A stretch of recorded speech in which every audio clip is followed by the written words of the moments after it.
चीन बार बार अपने सरकारी मीडिया में प्रोपेगेंडा वीडियो जारी करके शक्ति प्रदर्शन करता है। उसकी कोशिश रहती है कि इस हाई क्वालिटी फिल्मी प्रोडक्शन के जरिए दिखावा करके वो अपने विरोधी के दिमाग पर हावी हो जाए। लेकिन जमीनी स्तर पर असली लड़ाई लड़ने की बात कुछ और होती है।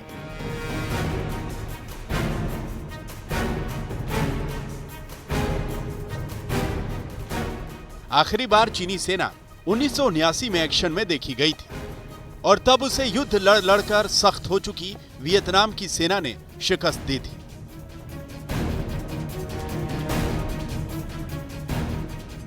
इसीलिए अक्सर चीन को कागज का शेर कहा जाता है। कागज और आंकड़ों में तो चीन की सेना बेहतरीन नजर आती है, लेकिन चुनौतियों से भरी असली परिस्थितियों में चीनी सैनिक मिट्टी के शेर साबित होते हैं।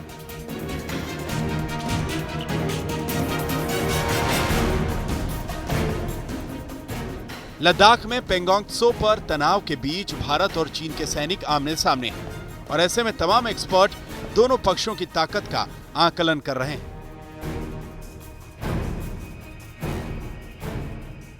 सबसे पहले यह देखिए कि भारत के कितने सैनिक चीन से टक्कर लेने के लिए तैयार हैं। जमीनी ताकत की बात करें तो जम्मू कश्मीर, लद्दाख और हिमाचल में उत्तरी आर्मी कमांड में 34,000 भारतीय सैनिक तैनात हैं। उत्तराखंड में केंद्रीय आर्मी कमांड में 15,500 सैनिक तैनात हैं और सिक्किम, अरुणाचल, असम, नागालैंड और बंगाल में पूर्वी कमांड में 1,75,000 सैनिक तैनात हैं। इस तरह सैनिकों की कुल संख्या हो जाती है 2,25,000। अब इसकी तुलना चीन से करते हैं। चीन के तिब्बत मिलिट्री बेस में 40,000 सैनिक तैनात हैं।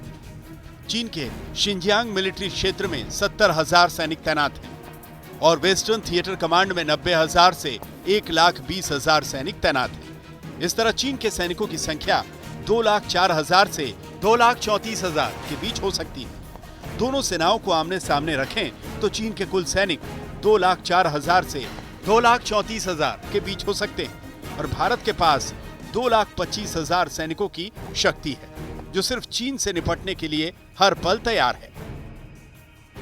यहां भारत के पक्ष में रणनीतिक लाभ भी है, क्योंकि चीन की सैन्य शक्ति बिखरी हुई है। सैनिकों को एक जगह से दूसरी जगह पहुंचाना उसके लिए सिरदर्द है।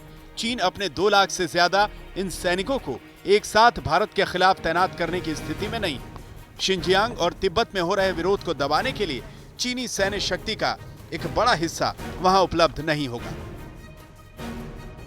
जबकि चीन के खिलाफ भारत की सैन्य तैनाती एकदम मारक है और अलग अलग हिस्सों में अच्छी तरह बंटी हुई है। ज्यादा ऊंचाई वाले क्षेत्रों में अनुभव होने के कारण भारत की स्थिति बेहतर है। यहाँ यह भी नहीं भूलना चाहिए कि भारत ने अपने सैनिकों को खास तौर पर उत्तरी और पूर्वी बॉर्डर पर चीन से मुकाबले के लिए तैयार किया हुआ है।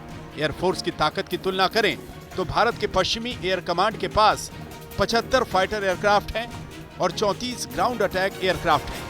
ये श्रीनगर, लेह, पठानकोट, आदमपुर और अंबाला सेक्टर में तैनात है।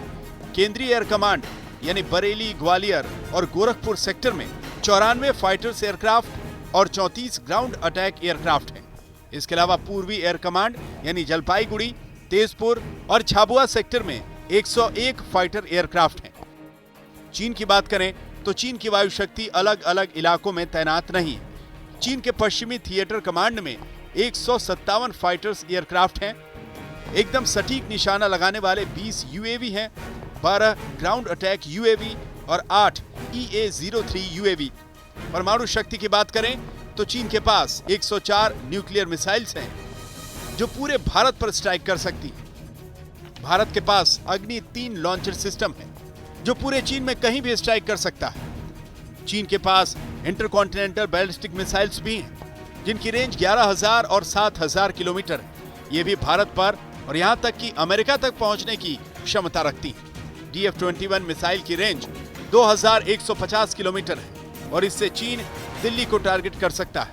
इसके अलावा चीन के पास पूर्वोत्तर भारत और भारत के पूर्वी तट पर न्यूक्लियर स्ट्राइक करने की क्षमता है। दूसरी तरफ भारत के पास परमाणु क्षमता वाले 51 विमान हैं जो ग्रेविटी बम से लैस हैं और भारत अपने अग्नि 2 लॉन्चर से भी चीन के कई इलाकों को टारगेट कर सकता है। इस विश्लेषण से जो बात निकल कर आई वो चीन को बुरी तरह चुभ गई होगी। एक्सपर्ट ये भी कहते हैं कि चीन एक बार में भारतीय एयर डिफेंस का मुकाबला नहीं कर सकता। चीन के पास चौंकाने वाली मारक शक्ति नहीं है। अगर भारत और चीन के बीच युद्ध जैसे हालात बनते हैं तो भारत अपनी उत्तरी सीमाओं में चीन पर भारी पड़ सकता है। भारत ने जमीन, हवा और समुद्र में जिस गुप्त तरीके से अपनी शक्ति का बंटवारा किया हुआ है, उससे चीन के लिए चीजें मुश्किल हो जाती हैं। कुल मिलाकर अनुभव कम होने और सैन्य शक्ति का सही वितरण न होने की वजह से भारत के पास रणनीतिक बढ़त है।